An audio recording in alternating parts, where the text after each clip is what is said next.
Hola, ¿cómo estás? Buenas tardes, te doy la bienvenida una vez más a Todo Tiene un Porqué en la televisión pública. Hoy volvemos a las ciencias naturales. Hoy vamos a hablar de los seres vivos. ¿Qué es lo que hace que podamos decir que un ser tiene vida, está vivo? ¿Cuáles son las características esenciales de los seres vivos? ¿Qué función cumplen las células? ¿En qué consiste un ciclo vital? ¿De qué manera los seres vivos nos evolucionamos y nos adaptamos a nuestro ambiente? ¿De qué forma respondemos a los estímulos? Son algunas de las muchas preguntas que vamos a responder. No lo voy a hacer yo, claro, que vamos a preguntar en mi caso y buscaremos la respuesta de los especialistas que nos visitan. Vamos a recibir ya al primero para hablar de los seres vivos. Nos visita Leonardo González Gali. Leo es doctor en ciencias biológicas, es docente en el profesorado de biología de la Facultad de Ciencias Exactas y Naturales de la UBA, es investigador adjunto del CONICET y se desempeña como divulgador científico e ilustrador. Muchas gracias, Leo, por estar con nosotros de vuelta. Gracias a ustedes por la invitación, muy bien. Un placer. Bueno, ¿qué es lo que hace que algo esté vivo, que lo podamos considerar vivo? Bien, es una pregunta un poco difícil esa. No hay una definición de vida única en la cual todos los especialistas estén de acuerdo, pero hay una serie de características que en conjunto podríamos decir que definen el hecho de que algo esté vivo. Entre esas características podemos mencionar algunas muy básicas, como por ejemplo que los seres vivos somos sistemas que intercambiamos materia y energía con el medio externo. Y después algunas otras características importantes como son lo que se llama muchas veces homeostasis, que tiene que ver con lo que se llaman también sistemas autoorganizados, que se refiere a que en este intercambio de materia y energía con el medio externo, el ser vivo cuenta con un conjunto de procesos internos que lo ayudan a mantener sus constantes físico-químicas dentro de ciertos rangos compatibles con la vida. Esto lo vemos en un montón de ejemplos cotidianos. Por ejemplo, cuando la temperatura sube mucho y empezamos a transpirar, ese mecanismo que activa la transpiración permite mantener la temperatura corporal dentro de ciertos rangos compatibles con la vida. Si comparamos esto con lo que le pasa a una roca, por ejemplo, vemos la diferencia, ¿no? Cuando la temperatura ambiente sube, la roca sube su temperatura, pero no tiene mecanismos para compensar esas alteraciones externas de modo tal de conservar su integridad. La homeostasis, el metabolismo, la autoorganización, es esa complejidad que tenemos los seres vivos que nos permite compensar las perturbaciones externas manteniéndonos en condiciones. Y otra característica fundamental es la reproducción, es decir, de un modo u otro todos los seres vivos producen copias de sí mismos. Y algo muy importante que es que ese proceso de reproducción, ese proceso de copiado, podríamos decir, tiene una fidelidad intermedia. Esto quiere decir que los seres vivos en general no producen copias idénticas de sí mismos. Hay variación, surge variación, ¿no? Y esa variación permite la evolución. Y como parte fundamental de esa evolución, la adaptación al medio externo. Entonces, podríamos decir que, sintetizando, algunas de las características fundamentales son la homeostasis y el metabolismo, que permite mantener las condiciones internas frente a las perturbaciones externas, la reproducción, la variación y la capacidad de evolución y adaptación que eso permite. Así podríamos aproximarnos a una definición de la vida. ¿Y cuál es la unidad mínima de vida? Creo que esta la sé. La unidad mínima de vida sería la célula. Bien. Esto lo que quiere decir es que la célula es, por decirlo así en términos muy coloquiales, es la cosa más pequeña y más sencilla que hace todo eso que dijimos que caracteriza a la vida. O sea, la célula tiene metabolismo, la célula se reproduce, tiene variabilidad, etcétera, etcétera. Entonces, es la entidad más sencilla que cumple con esas características. Luego hay algunas cosas que están ahí al borde, como los virus. Claro, hecho, ¿no? Que necesitan un hospedador. Ese exactamente, es el tema, ¿no? Son como parásitos obligados. Entonces, bueno, considerarlos vivos o no vivos dependerá de qué definición de vida adoptemos, ¿no? Claro. Pero los virus, a diferencia de las células, no son capaces de hacer todo eso que dijimos que caracteriza a los seres vivos. Claro. Ahora, ¿qué tipos de seres vivos podemos definir a propósito de la cantidad de células que los integran? Bien, ahí hay una división, una dicotomía fundamental, que son organismos unicelulares formados por una única célula y organismos multi o pluricelulares, como nosotros, formados por más de una célula. Por supuesto, en la naturaleza siempre hay cosas que están en el medio, que escapan a estas categorías. Entonces, por ejemplo, hay organismos que son a priori unicelulares, pero que cuando las células se dividen se quedan todas juntas formando lo que se llaman colonias. No llega a ser un organismo pluricelular como nosotros, pero son algo que está ahí en el medio y esto Claro. es común en la naturaleza, ¿no? Que haya situaciones, procesos y ejemplos que escapan a las categorías más sencillas. ¿Y qué son los reinos, Leo? Los reinos son una categoría de clasificación, es decir, los seres humanos en todas las culturas y en todas las épocas hemos clasificado el mundo biológico básicamente para ordenar la realidad y poder manejarnos en el mundo. Entonces los reinos son un modo de clasificar los seres vivos que viene ya de hace unos cuantos siglos del sueco Linneo, y serían las categorías de clasificación más amplias. Por ejemplo, las plantas, los animales, los hongos. Ahora, ¿qué reinos existen? Eso fue cambiando con las épocas, de acuerdo con distintos autores y distintas investigaciones. Y hoy en día existen otras clasificaciones que utilizan otros criterios distintos del reino. Si nos quedamos todavía en los reinos, ¿qué características tiene cada uno de ellos? Bien, como dije, ha habido varias clasificaciones en reinos. En una época se consideraban 2, luego 3, luego 5, luego 6. Pero yendo a una de las más difundidas, reconocemos 5 reinos. Uno que se llaman Monera, que son las bacterias, básicamente. Otro que se llama Protista, que son los unicelulares, pero no de tipo bacteriano, lo que técnicamente se llaman eucariotas. Bien. Otros que son los animales, las plantas y los hongos. Entonces, si tuviéramos que caracterizar rápidamente a estos 5 reinos, primero tenemos que recordar que hay 2 tipos de células, básicamente. Procariotas y eucariotas. Muy bien, Juan, exactamente. Procariotas, que son las bacterias, y eucariotas, que somos todos los otros. Entonces, en una caracterización rápida, el llamado reino Monera está formado por células procariotas, o sea, bacterias de distintos tipos. Luego tenemos el reino Protistas, que estaría formado por unicelulares, pero de tipo eucariota. Bien. Eso incluye una gran diversidad, pero esa sería la característica. Luego tenemos las plantas, que serían pluricelulares, eucariotas y fotosintéticos, o sea que hacen fotosíntesis, Bien. captan la luz del sol para fabricar alimento.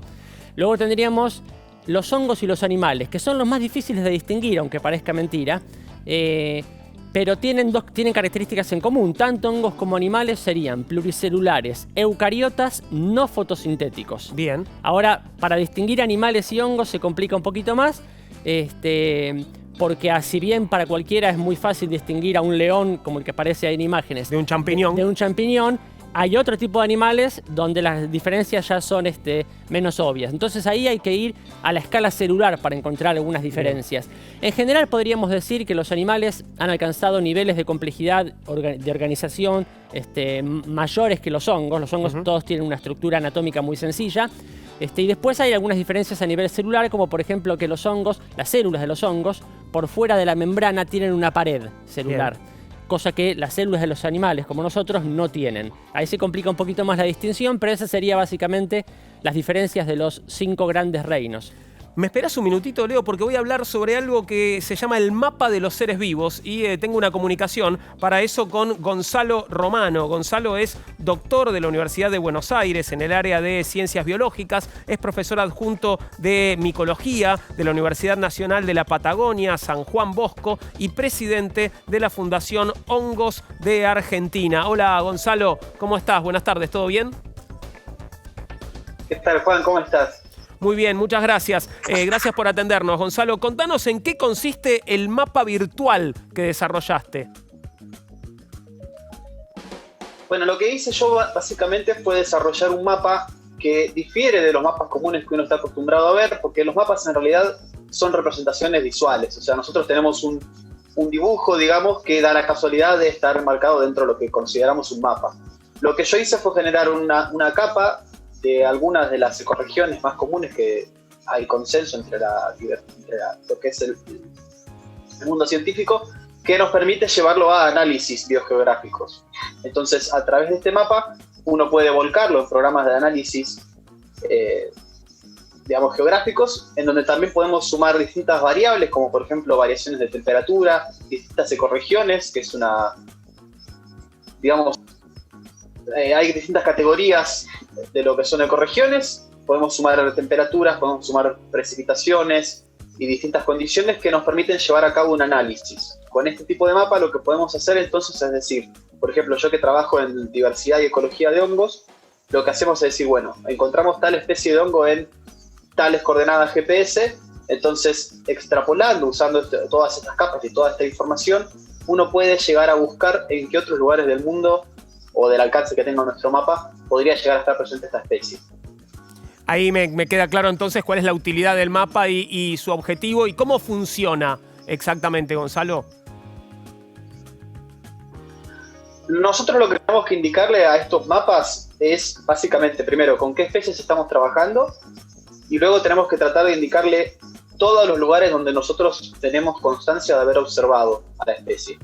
Entonces, lo que hacemos es darle potencia a este programa, que hay distintos programas de análisis, muchos de ellos, hay algunos que son en base a un programa estadístico que se llama R, están los que son, todos los que son GIS, Maxent, por ejemplo, y luego le volcamos el alcance que tenemos, que queremos ocupar con el mapa. Entonces, con el mapa que yo hice, que es específicamente de las ecorregiones que hay en la zona andina de nuestro país, podemos, en realidad de Latinoamérica, podemos justamente llegar a cabo un estudio de amplitud, porque por ejemplo hay especies, yo trabajé en mi doctorado en lo que es diversidad de hongos en la provincia del Chubut. Entonces hay especies que ahí solamente se han encontrado 3 o 4 veces nada más. Entonces yo teniendo esos 4 o 5 datos, puedo informarle al programa de dónde están presentes para que el programa me diga en dónde puede ser que esté presente para que yo poder ir a buscarlos después. A propósito de lo que has investigado y utilizando este mapa, ¿qué puede decirse sobre los hongos y el ambiente que habitan los hongos, Gonzalo? Los hongos están presentes en absolutamente todos los ambientes, y parte de nuestra misión desde la Fundación Hongos de Argentina también es, nosotros siempre decimos que tenemos una especie de lema que es acercar los hongos a la gente y la gente a los hongos. Lo que es seguro, y un poco lo que decía Leonardo también en el piso, que es muy cierto, a veces es difícil tomar noción de todo lo que hacen y lo que llevan a cabo los hongos. Lo que es seguro es que están presentes en todos los ambientes, y lamentablemente uno realmente ve el rol que cumplen en los ecosistemas cuando no los tenemos presentes. Lamentablemente, y en algún punto por suerte, eso lo podemos ver en los bosques de Pripyat, cerca de lo que es Chernobyl, por ejemplo, porque cuando fue la explosión y todos los impactos que tuvo la radiación, en estos bosques hubo una gran mortalidad de todo lo que es la funga de los hongos, o sea, toda la diversidad de hongos presentes en estos bosques. Y lo que se observó es que justamente todos los residuos de los bosques, todos los cadáveres de distintos tipos de organismos, empezaban a acumularse, a tal punto que llevan hasta el doble de tiempo en degradarse, lo cual conlleva un grave problema para lo que es la salud, digamos, de un ecosistema boscoso, ¿no? Claro. Una última pregunta te hago, Gonzalo. ¿Cuánto vive un hongo? ¿Cuánto puede llegar a vivir?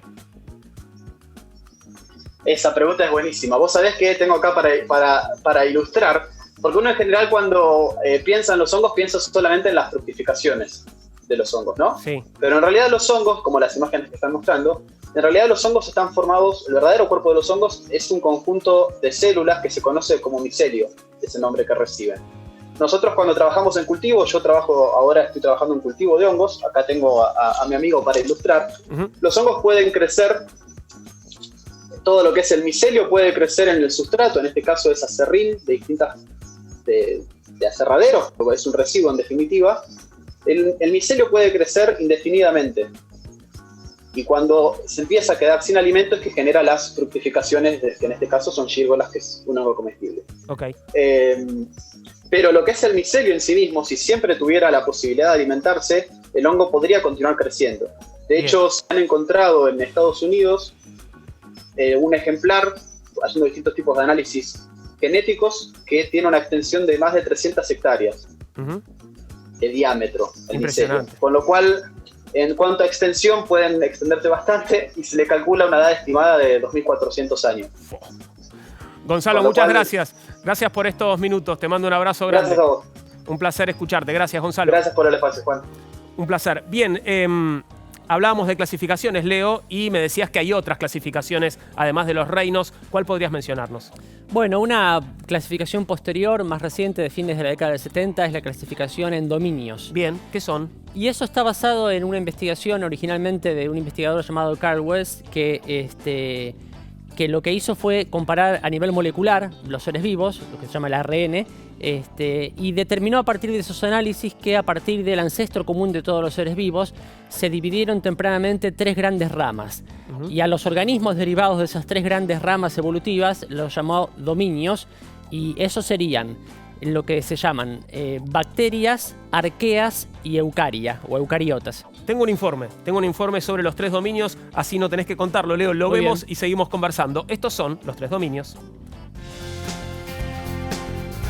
En 1977, el microbiólogo norteamericano Carl Guss propuso clasificar a todos los seres vivos en 3 dominios: bacteria, arquea y eucaria. Las 2 primeras comprenden a los organismos procariontes, es decir, aquellos cuyas células no tienen núcleos. En tanto que el tercer grupo incluye a todos los eucariontes, como plantas, animales y hongos, cuyo rasgo común es que sus células tienen núcleo. Guss postuló emplear este ordenamiento luego de estudiar las secuencias del ARN ribosomal de muchos organismos diferentes. Con frecuencia, estos se usan para construir árboles evolutivos o filogenias que muestran vínculos y diferencias entre las especies. Este procedimiento permitió concluir que entre los organismos procariotas, los metanógenos, es decir, las arqueas y las demás bacterias, son las que presentan la mayor divergencia. Asimismo, Carl Guss y George Fox observaron que los metanógenos son tan distintos de las bacterias como lo son de los eucariontes. Esto fue un gran hallazgo que lo llevó a declarar que existe una tercera forma de vida. Asumiendo que hace millones de años, en épocas cercanas a la formación de la Tierra, las condiciones en el planeta eran anaerobias, como se denomina la inexistencia de oxígeno, se llegó a la conclusión de que los metanógenos serían un linaje muy antiguo. Se lo llamó arqueobacterias, al tiempo que se determinó que la más alta categoría taxonómica no estaba en la dicotomía procariota-eucariota, es decir, con o sin núcleo, sino en 3 reinos primarios: Eubacteria, Archaebacteria y Eucariotes.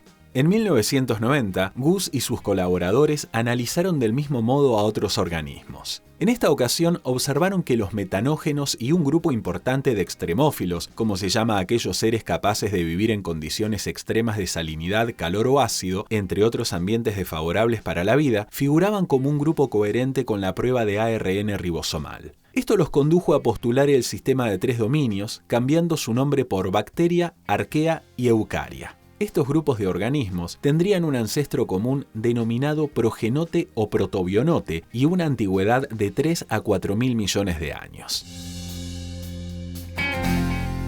Vamos a volver sobre el ancestro común del que ya hemos hablado en otros programas, pero antes, Leo, ¿a qué llamamos biodiversidad? Bien, la biodiversidad son todas las expresiones de las distintas formas de vida. Por ahí uno piensa automáticamente en especies, ¿no? Si uno piensa, por ejemplo, en 2 localidades geográficas y se pregunta dónde hay más biodiversidad, uno automáticamente por ahí pensaría, bueno, ¿dónde hay más especies? Eso está bien, pero es importante entender que hay otras expresiones de la diversidad biológica que son igualmente importantes. Por ejemplo, la variabilidad genética al interior de una especie, ¿sí? O sea, a igual número de especies, si hay mayor diversidad genética en una población que en otra, diríamos que hay más biodiversidad. También podemos ver la biodiversidad a escala ecológica, es decir, siempre comparando 2 lugares, por ejemplo, podríamos decir que uno es más biodiverso porque en uno hay más tipos de hábitats, pastizales, lagunas, bosques, mientras que el otro por ahí es más homogéneo. Entonces, cualquier forma, cualquier expresión de la diversidad biológica, desde el número de especies hasta la diversidad genética al interior de las especies, hasta la diversidad de ambientes, e incluso aspectos más específicos como la diversidad de patrones de comportamiento de los animales, etc. Todo ese conjunto de diversas expresiones de la vida es lo que englobamos en el término biodiversidad. ¿Y por qué es importante que exista la biodiversidad, cuidarla, defenderla? Bien, esa es una cuestión muy importante, dado la crisis ambiental en la cual está envuelto nuestro planeta, ¿no? Hay diversas razones por las cuales es importante preservar esa diversidad biológica. Yo creo que lo más importante es pensar que nuestra propia subsistencia y bienestar, la de nosotros los humanos, depende de la existencia de esa biodiversidad, y eso lo podemos entender pensando en 2 tipos de beneficios que los humanos obtenemos de esa diversidad biológica. Algunos podríamos calificarlos de directos y otros de indirectos. Directos se refiere a, por ejemplo, toda la cantidad de productos que nosotros consumimos que son derivados de otras especies, ¿no? Desde el alimento hasta las drogas que usamos con fines medicinales. La gran mayoría de las drogas que usamos con fines medicinales, antibióticos, etcétera, derivan de sustancias compuestas producidas por las plantas. Obviamente, si permitimos que esas especies de plantas se extingan, nos quedamos sin un montón de recursos, ¿no? Entonces, por un lado tenemos esos beneficios directos, lo que nosotros directamente consumimos. Pero por otro lado, y es tan importante como lo primero, aunque más difícil de ver, por eso es importante mencionarlo, están lo que podemos llamar beneficios indirectos. Por ejemplo, la regulación del clima. Claro. ¿No? El hecho de que nuestra atmósfera tenga cierta temperatura, cierta humedad, cierta concentración de oxígeno, etcétera, etcétera, eso se debe en gran medida a la actividad biológica, por ejemplo, de los grandes bosques, que en estos momentos están siendo quemados, talados, etcétera, ¿no? Entonces, hay infinidad de especies que por ahí nosotros no consumimos directamente, pero cuya existencia contribuye al funcionamiento del ecosistema global que permite la existencia de las especies que sí consumimos directamente. Clarísimo. Por eso hay que tener cuidado con decir esta especie no es útil, no nos tiene que preocupar su extinción. No, hay que tener cuidado con eso, porque para que existan las que sí nos benefician directamente, hace falta que exista ecosistemas saludables, complejos, más o menos bien conservados. Por eso es importantísimo hacer todo lo que esté en nuestro alcance para que los pocos ambientes ya al día de hoy que quedan en buen estado se conserven, ¿no? Frente al avance de la tala, la agricultura, etcétera, etcétera. Me esperás un poquito de vuelta, Leo, porque voy a otra comunicación ahora sobre el código de barras de la vida. ¿Qué será eso? Se lo vamos a preguntar a Nathalie Atiná. Nathalie es licenciada en Ciencias Biológicas en la Universidad de Buenos Aires. Actualmente realiza un doctorado en el Museo Argentino de Ciencias Naturales Bernardino Rivadavia, en donde estudian aspectos de genética y evolución de las aves y trabaja con un proyecto enfocado en las mariposas de Argentina, usando como herramienta el código de barras genético. Hola, ¿cómo estás, Nathalie? Buenas tardes, ¿todo bien? Hola, Juan. ¿Todo bien? ¿Y vos? Muy bien, muchas gracias. Contanos, Nathalie, ¿en qué consiste el proyecto IVOL? Bueno, el proyecto IVOL, que significa International Barcode of Life, o castellano, el código de barras de la vida, es un proyecto que surge en 2003 por el biólogo Paul Hebert en la Universidad de Guelph, en Canadá. Y la idea de este proyecto es identificar a los organismos de distintas especies a través de un segmento muy corto de ADN que es muy parecido en individuos dentro de la misma especie y difiere mucho en individuos de otras especies. Entonces, este proyecto funciona primero construyendo una base de datos con muchas secuencias de muchas especies distintas que ya se conoce de dónde provienen, y luego la idea es tomar una muestra de un individuo que en principio no se conoce de su especie y testearlo con esta base de datos para ver si se corresponde con una especie que ya se conoce o si se trata de una especie que todavía no fue descripta. Bien, ¿y a qué se denomina huellas genéticas en relación con las especies, Nathalie? Bueno, justamente una huella genética, así como nosotros hablamos de huellas dactilares, digamos, como para distinguirnos entre nosotros, la idea de una huella genética es usar un segmento corto de ADN que identifique a una especie, ¿sí? Porque justamente los individuos de una misma especie van a tener secuencias mucho más parecidas que cuando comparamos con individuos de otras especies. ¿De qué tipo de especies estamos hablando, Nathalie? Bueno, se usa tanto para animales como para hongos y para plantas. En el proyecto de código de barras genéticos se usa para animales un segmento de ADN que está en la mitocondria. Para plantas se usan segmentos de ADN que están en los cloroplastos, ¿sí? Que son las organelas donde tienen la clorofila, donde se realiza la fotosíntesis. Y después para hongos se utilizan otros segmentos de ADN, pero en principio está disponible, digamos, para muchas especies de organismos. Ahora, ¿cuál es el objetivo final de este proyecto? ¿Para qué serviría este proyecto que nos estás contando, Nathalie? Bueno, como recién Leo estaba hablando de cómo se están perdiendo las especies a nivel global por la pérdida de hábitat, por ejemplo, por ahora se aproxima que están descritas alrededor de un 10 o un 20% de todas las especies y se están extinguiendo a un ritmo más rápido de lo que se están pudiendo describir. Entonces, la idea de este proyecto es acelerar el ritmo de identificación de nuevas especies y también poder evaluar la variabilidad genética que hay dentro de organismos de la misma especie, porque como dije yo recién, esta secuencia de ADN difiere poco entre organismos de una misma especie y difiere más entre organismos de distintas especies, y esto es lo que lo hace, hace posible que la identificación. Pero cuando hay variabilidad dentro de la misma especie, también esto se puede interpretar como una mayor biodiversidad, como hablaba recién Leo. Claro. ¿Y qué aportes se han hecho a este proyecto desde aquí, desde la Argentina, Nathalie? Bueno, Argentina forma parte del proyecto de 2004, o sea, casi desde el principio que se inició el proyecto.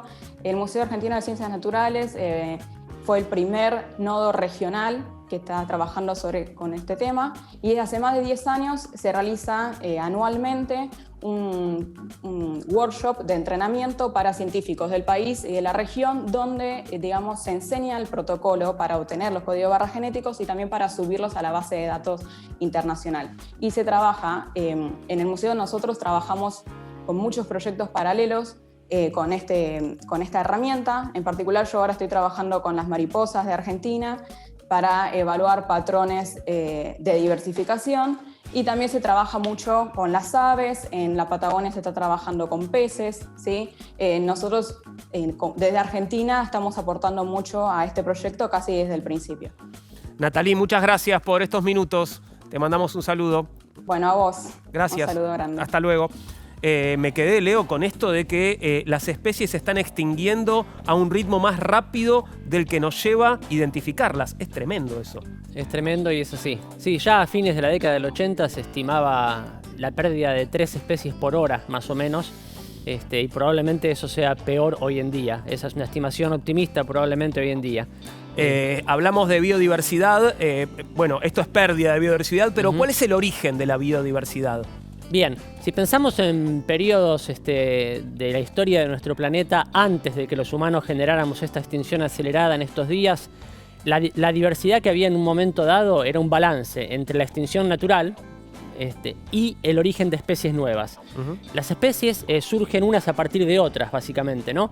Por mecanismos que tienen que ver con los procesos evolutivos, como la selección natural. Para decirlo rápido, si uno se imagina ahora, por ejemplo, no sé, una especie nuestra como el carpincho, que es una sola especie, una especie única, en principio, uno podría imaginar que dentro de unos miles de años podríamos tener 2 especies. ¿Por qué? Bueno, por ejemplo, porque algún factor geográfico, como alguna franja de tierra árida que no puedan cruzar, parte en 2 una población original de carpinchos, y mientras ese factor geográfico impida que se crucen unos con otros, ambas poblaciones evolucionan independientemente. Inevitablemente, con el paso del tiempo, se van haciendo más distintas. Claro. Hasta que eventualmente luego ya no pueden cruzarse entre sí. Y ahí ya tenemos 2 especies. Es un proceso lento. Inicialmente van a ser 2 especies muy parecidas entre sí, pero una vez que ya están reproductivamente aisladas, su evolución es independiente y se van a hacer cada vez más distintas. Esto se llama especiación, o sea que es el mecanismo natural mediante el cual surgen especies nuevas todo el tiempo. El problema que tenemos hoy en día es que este proceso es lento. Claro. Y la extinción generada por los cambios ambientales drásticos que los humanos generamos es mucho más veloz. Claro. Entonces el balance está siendo negativo. Ese es el problema, ¿no? Porque extinción sucedió siempre en nuestro planeta, ¿no? De hecho, la famosa extinción donde desaparecieron los grandes dinosaurios, la del Cretácico, ha habido 5 grandes extinciones masivas en el planeta. Y luego la biodiversidad se recuperó. Claro. Pero se recuperó porque no había un factor continuo que estuviera acelerando la pérdida de especies. ¿Que adivina cuál es? Exactamente. ¿No? En fin. Nosotros. Sí. Exactamente. ¿Qué es LUCA? Hablamos ya de LUCA en otras ocasiones. LUCA es la sigla en inglés de lo que sería en castellano el último ancestro común universal, ¿sí? Eso lo que quiere decir es que es la criatura más antigua de la cual derivamos todos los seres vivos que estamos vivos hoy en día. Antes de que se abrieran los dominios. Antes de que se abrieran los dominios, exactamente. Y es importante decir que no sería la primera forma de vida necesariamente. Podría haber habido otras formas de vida contemporáneas a LUCA, pero que no dejaron descendientes que llegan hasta el día de hoy. Bien. Entonces LUCA es el abuelito de todos los que estamos vivos hoy en día. Sería seguramente algún organismo de tipo bacteriano. Claro. ¿Sí? ¿Y qué quiere decir que los seres vivos nos adaptamos? Bueno, la adaptación es lo que podríamos llamar el ajuste entre los seres vivos y su ambiente. Cuando uno ve que un mamífero de una zona muy fría como nuestra Patagonia tiene un pelaje tupido en un lugar frío, ese ajuste, esa especie de diseño, ¿no?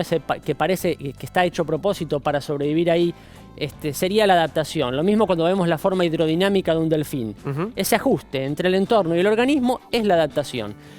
Eso es la adaptación como característica. Ahora, la pregunta de cómo nos adaptamos, la respuesta básicamente es la famosa selección natural de Darwin. Bien. ¿Sí? Si nosotros nos imaginamos, por ejemplo, antepasados de los delfines que fueran menos hidrodinámicos, ¿cómo llegaron a ser tan hidrodinámicos? Bueno, la respuesta es que en esas poblaciones ancestrales, imaginémoslas, no sé, más cuadraditas, por así decirlo. No todos los individuos eran iguales, ¿no? Y debido a las mutaciones genéticas, de pura casualidad, de vez en cuando nacía alguno que era un poquito más alargado, un poquito más hidrodinámico. Como ser más hidrodinámico le trae ventajas, porque nada más rápido, caza mejor, evita mejor a sus depredadores, esos que de casualidad eran un poquito más hidrodinámicos, sobrevivían mejor, se reproducían más. Al reproducirse más y heredar esa característica, cada vez había más de los más hidrodinámicos. Bien. Y luego nuevas mutaciones hacen que de casualidad aparezca uno más hidrodinámico todavía. Entonces, el juego entre las mutaciones aleatorias, que generan lo que conviene y lo que no conviene, generan todo, pero de vez en cuando sale alguno con alguna ventaja. El juego entre esas mutaciones aleatorias y el ambiente que selecciona lo que funciona mejor es lo que termina generando la adaptación. Tenemos un informe sobre tipos de adaptaciones. Vamos a verlo. En biología evolutiva se habla de adaptación tanto cuando se alude a las características que incrementan la supervivencia o el éxito reproductivo de un organismo, como cuando se trata de un proceso a través del cual se produce la modificación de los seres vivos. Por lo general, esta adecuación se da muy lentamente, a lo largo de cientos de generaciones, y suele ser irreversible. Existen 3 modos en que los seres vivos pueden adaptarse al medio en el que viven. El primero se denomina morfológico o estructural. En este caso, los cambios pueden ser anatómicos, aunque también se incluye el mimetismo y la coloración críptica. Es lo que sucede, por ejemplo, con los cactus, entre cuyas adecuaciones al ambiente desértico se encuentran las espinas, que no son otra cosa que hojas modificadas. Estas púas protegen a los tejidos suculentos de las plantas, impidiendo que se conviertan en alimento para los herbívoros. Además, sirven como zonas en las que se condensa la humedad del aire y como protección de la corteza fotosintética contra la insolación intensa y la radiación UV. Por otra parte, el color de las espinas, que suele ser similar al del pasto seco, podría tener una función que sirve para el camuflaje o para el reconocimiento por parte de los polinizadores o de los dispersantes de las semillas. Un segundo tipo de adaptación es la fisiológica o funcional. En este caso, representa un cambio en los mecanismos presentes en los organismos. Un ejemplo de este tipo de transformación es lo que ocurre con la llamada glándula de la sal en las iguanas marinas de las Islas Galápagos. Se trata de una adecuación que permite que estos animales, que poseen riñones incapaces de producir una orina concentrada, excreten a través de la superficie del cuerpo el exceso de sal que incorporan cuando tragan agua de mar. Finalmente, un tercer tipo de adaptación es la denominada etológica o de comportamiento. Es lo que sucede con, por ejemplo, el cortejo de las aves del paraíso. Esta es una modificación que permite el reconocimiento de parejas potenciales de la misma especie. En este caso, el macho dueño del plumaje y el cortejo más estimulante tiene más posibilidades de dejar mayor número de descendientes y menor número de híbridos. Por eso, los machos que poseen plumajes especiales y que ejecutan cortejos elaborados cuentan con una gran ventaja selectiva. Ahí veías los tipos de adaptación. Leo, como siempre, muchas gracias por haber estado con nosotros. Fue muy interesante escucharte. Gracias a ustedes. Ya volveremos a vernos. En el próximo bloque vamos a seguir, por supuesto, hablando de los seres vivos. Vamos a hablar de homeostasis, vamos a hablar de la respuesta a estímulos, de la nutrición y de la reproducción de los seres vivos. Pero vos podés escribirnos, por supuesto, sobre cualquier asunto a porqué@mandarinatv.com. En Facebook te esperamos como Todo Tiene un Porqué. En Instagram y Twitter @porqué_TV. Volvemos enseguida y seguimos hablando sobre los seres vivos en Todo Tiene un Porqué.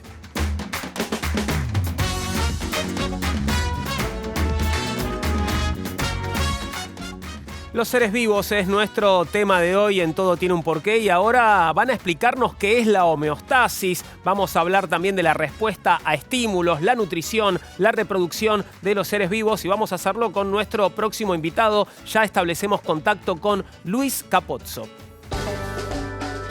Luis es doctor en biología marina, se desempeña como investigador independiente del CONICET, es director del Laboratorio de Ecología, Comportamiento y Mamíferos Marinos del Museo Argentino de Ciencias Naturales Bernardino Rivadavia y es comunicador de la ciencia. Y está ya en contacto con nosotros. Hola Luis, ¿cómo estás? Buenas tardes, gracias por atendernos. Hola Juan, buenas tardes para vos, un gusto verte, por lo menos en forma virtual ahora que estamos en pandemia y buenas tardes para toda la audiencia. Gracias Luis, gracias por atendernos. Contanos, para empezar, ¿qué es la homeostasis? Bueno, cuando hablamos de homeostasis, hacemos referencia a una serie de fenómenos que tienden a la autorregulación de una serie de mecanismos cuyo objetivo es lograr mantener constante el medio interno de los organismos. Es decir, que no haya modificaciones que alteren el normal funcionamiento de un organismo. Obviamente que hay una enorme variabilidad de acuerdo al grupo de organismos al que nos referimos, pero básicamente todo tiende a mantener el medio interno constante. ¿Y cómo se logra eso? ¿Cómo logran los seres vivos mantener ese medio interno constante? Bueno, hay una serie de mecanismos que podemos empezar para dar ejemplos que sean sencillos para comprender. Vamos a hacer referencia, por ejemplo, a los mamíferos. Uh-huh. Nuestra especie pertenece a los mamíferos y requiere que mantengamos una serie de variables constantes en nuestro medio interno, como puede ser la temperatura corporal, tan importante hoy, que es uno de los síntomas que cuando se altera suenan las alarmas. Podemos hacer referencia a una serie de variables como pueden ser los niveles de glucosa en nuestro organismo, como pueden ser la presión arterial, es decir, una serie de variables que hacen que todo funcione como tiene que funcionar para que el organismo en cuestión pueda cumplir con sus funciones fisiológicas y seguir adelante con su vida. ¿Y a qué se llama retroalimentación, Luis? Bueno, cuando hablamos de homeostasis, existen circuitos que funcionan para lograr mantener constantes estas variables. Y hablamos de retroalimentación cuando hay algún mecanismo en donde esa variable se mueve del valor que tiene que tener en el organismo y responde a un estímulo. Estos estímulos pueden ser, por ejemplo, un cambio en esa variable. Cuando yo hacía referencia a la temperatura, Juan, cuando nosotros pensamos que sentimos frío, hay una serie de respuestas en el organismo, se nos pone la piel de gallina, por ejemplo. Eso es consecuencia de una respuesta de estos circuitos de retroalimentación que lo que hacen es, en el caso de la piel de gallina, produce una vasoconstricción que hace que los pelos de nuestra piel se erecten y mantengamos el calor constante en nuestro cuerpo.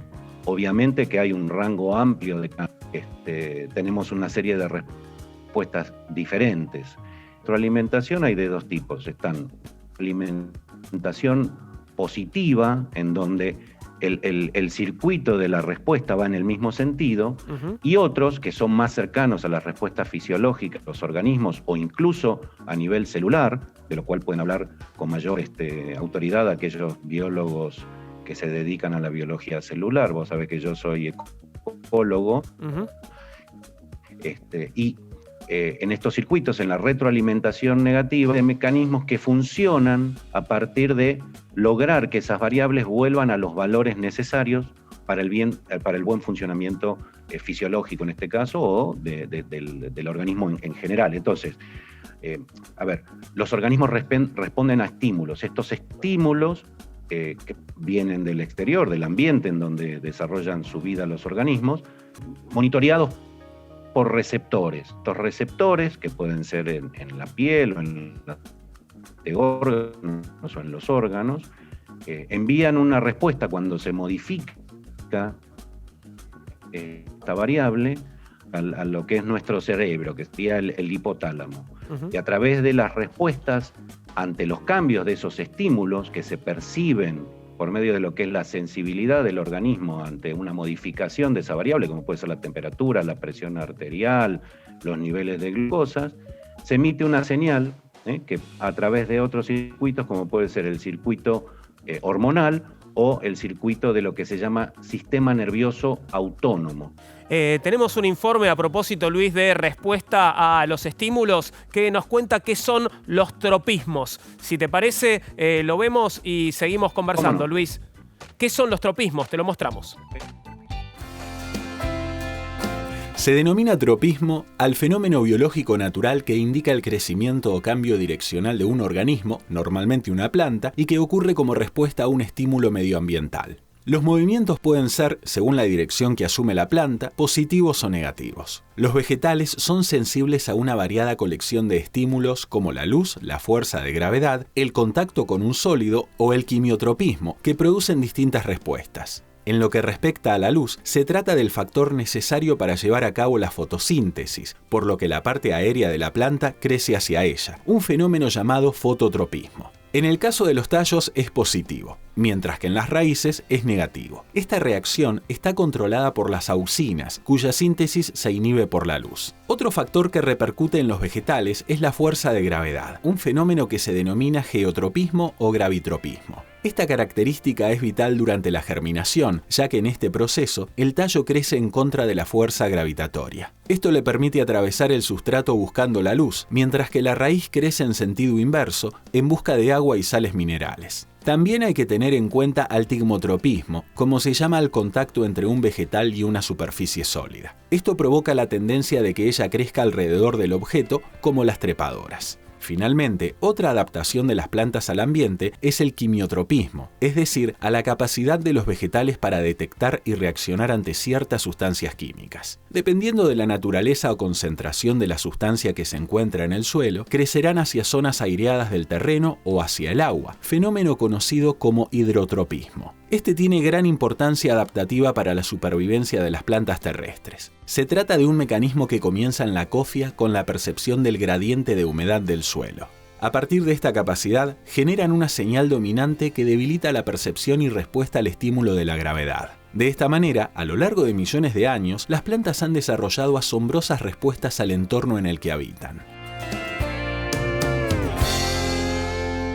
Ahí veíamos a los tropismos. Vamos a hacer una pequeña pausa. Luis está ahí viéndonos y escuchándonos. Luis, te pido que me esperes unos minutos. Vamos a seguir conversando después del corte sobre nutrición y reproducción de los seres vivos. Ya venimos.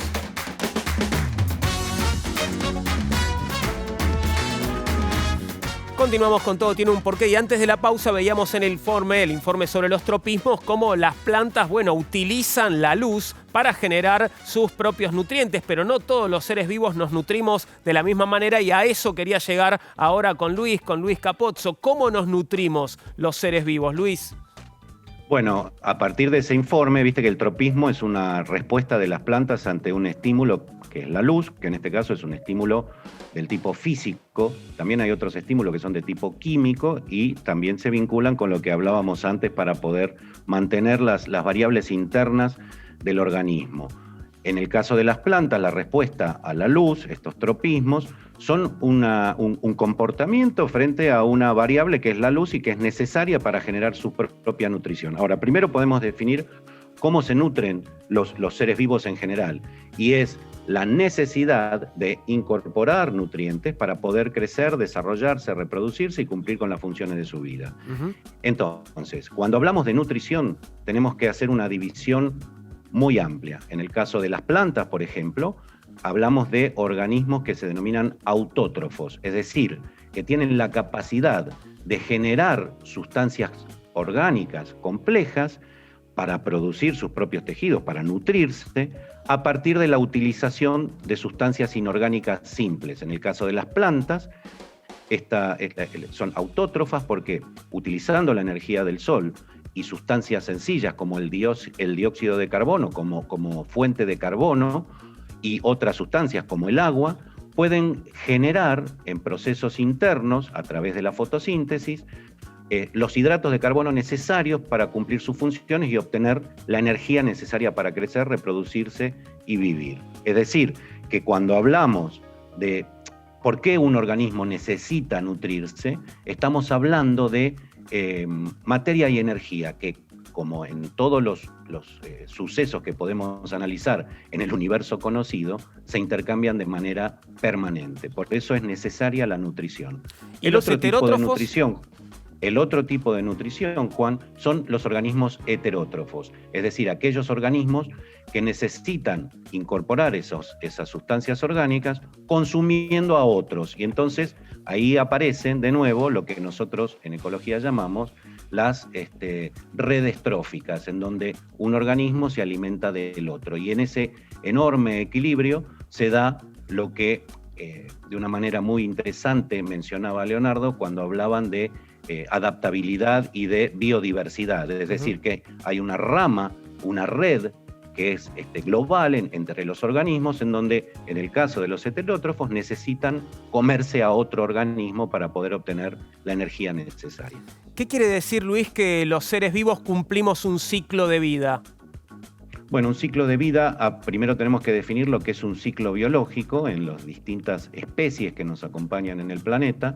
Cada una de ellas cumple un ciclo biológico que abarca desde el momento en que ese organismo se forma, ya sea por reproducción sexual o asexual, esto vamos a ampliar un poquito más, pero primero en ese ciclo biológico comprende todas las etapas desde la formación de ese organismo, su desarrollo, su crecimiento, su vida completa y su muerte, y todos los pasos necesarios que intervienen para que eso sea posible. Hay organismos... Sí, decime. No, que tengo un informe sobre una criatura increíble que seguro que conocés, Luis, para que veamos antes de avanzar sobre la reproducción, y es la medusa inmortal. ¿La tenés a la medusa inmortal? Absolutamente, y después si querés podemos explicar por qué le llaman la medusa inmortal. Lo vemos y conversamos, Luis. ¿Cómo no? La Turritopsis nutricula es una de las cerca de 4.000 especies de medusas que se conocen en el planeta. Originaria del Caribe, en la actualidad habita en mares de todo el mundo. Tiene apenas un poco más de 2 centímetros de diámetro. Gracias a millones de años de evolución, alcanzó un poder de regeneración fantástico. Se trata de un organismo que cuenta con un ciclo de vida en el que vuelve a ser un pólipo luego de llegar a su maduración sexual. Esto quiere decir que ella sola es capaz de revertir su edad adulta a una edad sexualmente inmadura. Por este motivo, está considerada como biológicamente inmortal. Fue descubierta en 1843 por el zoólogo francés René Primevère-Lesson. Sin embargo, es muy reciente el hallazgo sobre su capacidad de regeneración y existen dos versiones acerca de cómo ocurrió. En la primera, la inmortalidad de este organismo fue detectada casualmente en 1988 por Christian Sommer, un estudiante alemán de biología marina, quien capturó un espécimen en la costa noroeste de Italia y lo llevó al laboratorio en donde lo observó por varios días. Sommer se sorprendió con que la medusa no moría, sino que retrocedía hasta su primera fase de desarrollo y reiniciaba su ciclo de vida nuevamente. Según otra versión, el hallazgo fue gracias al trabajo del japonés Shin Kubota, uno de los mayores especialistas sobre esta medusa que hay en el mundo. Kubota encontró en el mar de su país una Turritopsis nutricula con el cuerpo lleno de espinas. Al arrancarlas, vio que las heridas se curaban y que el animal rejuvenecía. El investigador repitió 12 veces el experimento durante los años 2009 y 2011. En todas las oportunidades pasó lo mismo. Las medusas heridas se regeneraban y volvían a la etapa inicial de su ciclo de vida. Se puede decir que la Turritopsis nutricula no muere nunca, en el sentido de que sus tejidos rejuvenecen y sus fases de vida retroceden. Aún no se sabe bien cómo funciona el mecanismo, pero se ha descubierto que su capacidad de rejuvenecimiento implica un proceso de transformación celular de manera constante y sin detenerse jamás. Ahí tenías este caso asombroso, ¿quién pudiera, no? Nos quedan 2 minutos, Luis, para que nos hables sobre reproducción de los seres vivos. Bueno, el ejemplo que vimos quedó claro por qué la medusa se le dice que es inmortal. Hay otros organismos que utilizan estrategias parecidas, como pueden ser las esponjas o unos organismos marinos que se llaman papas de mar, que se reproducen o bien como el ciclo de la medusa o bien por gemación. A partir de un pedacito del organismo se puede generar uno completo. Hay otros en donde esto es parcial, como pueden ser las estrellas de mar, que es conocido por todos, que si pierden un brazo lo pueden regenerar. Entonces, volviendo al tema de la reproducción, tenemos que hacer esa gran división entre la reproducción asexual, en donde hay una partición que ocurre por medio de mitosis, que es un proceso de división celular, en donde la célula madre origina células hijas que son, desde el punto de vista de la información genética, idénticas, o la reproducción sexual, en donde ya allí interviene un proceso de fecundación, donde hay una fusión de una gameta masculina y una femenina, que lo relaciono con lo que hablabas de la adaptación y de la evolución con Leonardo antes, y es donde interviene el proceso de selección natural. En el momento en que hay reproducción sexual, lo que ocurre en el momento de la fecundación es lo que a mí me gusta llamar un poco de hacer un licuado de variabilidad genética, en donde aparecen un montón de características nuevas que ese organismo puede aprovechar para estar o no bien adaptado al lugar y al tiempo que le toca vivir. Por eso la evolución, como decía Leo, ocurre al azar y depende de lo que ocurre en el entorno. Y lo que ocurre en el entorno tiene que ver con esa relación que hay entre los organismos en la adaptación, en donde intervienen mecanismos de homeostasis, en donde se desarrollan esos ciclos de vida que hablamos, en donde también es muy importante el hecho del tipo de reproducción que tienen para poder ser exitosos como individuo en el momento y en el lugar que le toca vivir. Es decir, que la evolución es como una especie de licuadora que ofrece oportunidades para estar bien adaptados, y hay una serie de mecanismos, entre otros regulados por el mecanismo de homeostasis, que hacen que esas especies puedan completar sus ciclos biológicos. Creo que así podemos cerrar bien un poco los temas que nos convocan hoy, si te parece. Impecable, Luis, como siempre. Muchas gracias por este rato. Te mando un abrazo grande y ya volveremos a estar en contacto. Gracias, Luis. Con mucho gusto. Abrazo grande, Juan. Gracias. Un abrazo. Tenemos que irnos ya. Llegamos al final, no de nuestro ciclo vital, pero sí de este programa. Espero que lo hayas disfrutado. Acordate que vamos a tener más preguntas en nuestro próximo encuentro y buscaremos nuevas respuestas, pero sobre otros asuntos, porque todo tiene un porqué. Ahora te quedás en la televisión pública con Juani Belkov Andino, Cata Delía y todo el equipo de Altavoz. Muchas gracias. Chau. Hasta la próxima.